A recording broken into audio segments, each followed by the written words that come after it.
One of my favorite topics is school culture and something that is just obviously very important for a vision or a portrait of a graduate to work. We've talked about how life in the classroom needs to change. For a vision of a graduate to be transformative, what else has to change in a school? I'm really glad you mentioned that because I think I'm talking a lot about classroom. We're talking about the students' learning experience. I'm probably sounding a lot like what should be done and what teachers should do or what curriculum teachers should do.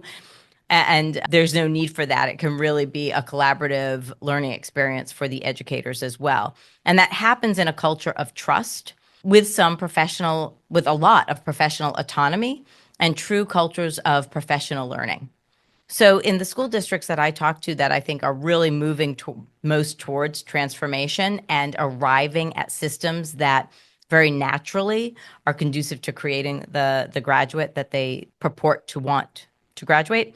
In those places, the culture is one that is extremely respectful of the adults, the learning facilitators, to take things on at the pace that seems most natural for them. Because in many cases, what we're asking is a huge change and shift in thinking and in practice. As one of the districts I spoke with mentioned, they changed many of their, if not all of their instructional strategies and really redid their instructional framework. And he said they couldn't have taken that on if they didn't already have a trusting culture.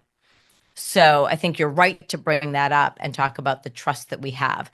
I mean, how antithetical would it be to what we're talking about for the portrait that we want to see in our students if we just told people what they had to do to get there, right? And so, in one of my districts, one of the participating districts, the assistant superintendent was talking about just giving teachers the freedom to explore the competencies, to think about where they're occurring naturally, to wonder about what it could look like if it were different.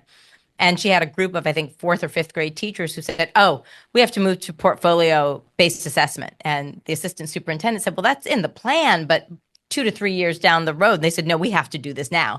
And so the assistant superintendent moved everything to say, well, then that's what you get to do. And let's help you create that, because she gave them the freedom to decide what this was going to look like for their group, for their school. So having that culture that actually strives to have the portrait of a graduate also look like what our portrait of an educator and our portrait of a system should be, that's another cohesive and aligned element that needs to be there.